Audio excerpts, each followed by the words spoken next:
La confrontation qui devait avoir lieu au mois de juillet a enfin eu lieu. La confrontation est toujours un moment de vérité puisqu'elle permet de placer les interlocuteurs face à leur vérité, face éventuellement à leurs contradictions.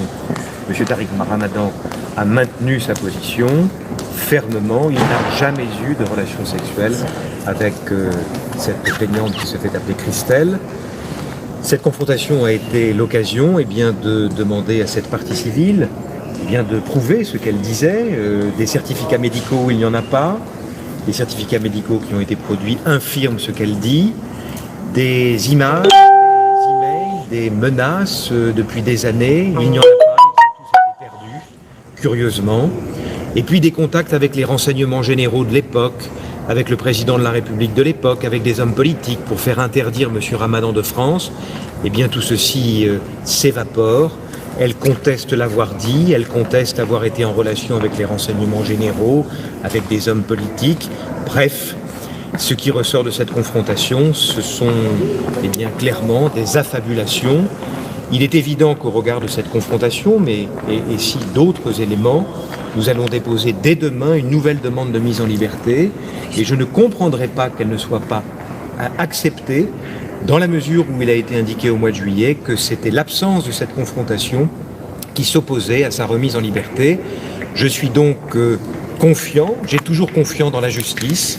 J'espère que les éléments apportés depuis un certain nombre de mois maintenant, Madame Ayari, maintenant nous n'avons plus de lieu, nous n'avons plus de date.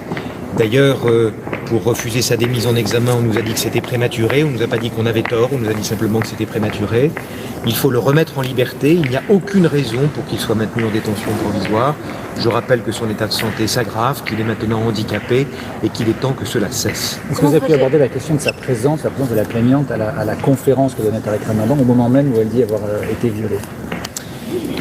La partie civile conteste avoir assisté à cette conférence, alors même qu'elle a dit l'inverse à un médecin qui l'a entendu sur réquisition judiciaire, alors même que peu de temps après les faits, elle a fait état d'un événement qui a eu lieu lors de cette conférence.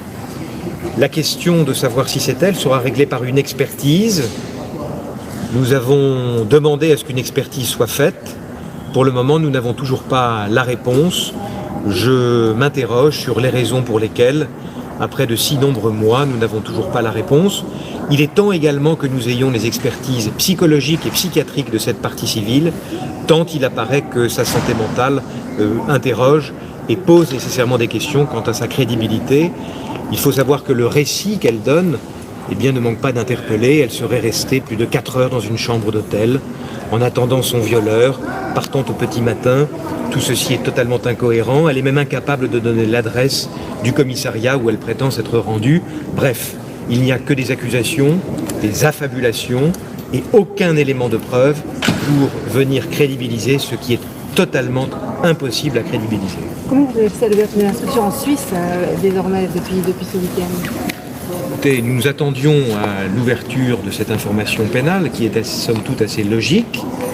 D'abord, nous n'avons pas de confirmation officielle, à part un communiqué du parquet. Je remarque une fois encore que la presse, me semble-t-il, a fait l'objet de manipulations de la part des parties civiles, puisqu'il a été indiqué que M. Ramadan aurait été mis en examen, ce qui est juridiquement totalement impossible. Il me semble logique que le parquet de Genève veuille recueillir les observations de l'intéressé sur une plainte qui a été déposée, et qu'en raison du fait qu'il est en France, détenu provisoirement dans cette affaire, il plante le cadre juridique lui permettant de recueillir ces observations. Si le parquet se déplace à Genève, je laisserai bien évidemment le soin à mes confrères suisses qui défendent avec moi M. Ramadan dans cette affaire, le soin de vous expliquer davantage comment les choses vont se passer. Mais nous ne craignons absolument rien de cette affaire. Nous savons pertinemment qui est cette femme qui a déposé plainte et nous savons que cette femme est en relation avec toutes les autres plaignantes depuis des années. Par conséquent, vous savez, vous n'êtes pas au bout de certaines révélations, notamment quant à la personnalité de cette partie civile en Suisse. Vous en dire plus? Pas pour le moment. Vous comprendrez que moi j'attends d'avoir accès à des éléments, à un dossier judiciaire. Le parquet de Genève a ouvert une information pénale. Nous sommes totalement sereins quant à la suite de cette procédure. Nous avons déjà les éléments prêts pour assurer la défense de M. Ramadan. Ça ne pourrait pas faciliter, enfin, disons, favoriser le fait que M. Ramadan reste en prison, aussi pour faciliter les démarches du parquet qui devait venir jusqu'à Paris. Écoutez, si la mise en liberté de M. Ramadan est refusée au motif qu'un procureur suisse veut l'entendre sur des faits qui datent d'il y a plus de 10 ans, alors que M. Ramadan est en détention depuis un certain nombre de mois en France, alors j'y verrai là, moi, une instrumentalisation de la justice, et il appartiendra à ceux qui sont à l'origine de cette instrumentalisation de la justice de s'en expliquer. Il n'y a aucune raison objective que cette plainte en Suisse puisse retarder de quelque manière que ce soit la mise en liberté de M. Ramadan. Ces affaires n'ont rien à voir, mis à part le fait qu'il y a une coïncidence qui n'est pas heureuse dans le calendrier et qui ne trompe absolument personne.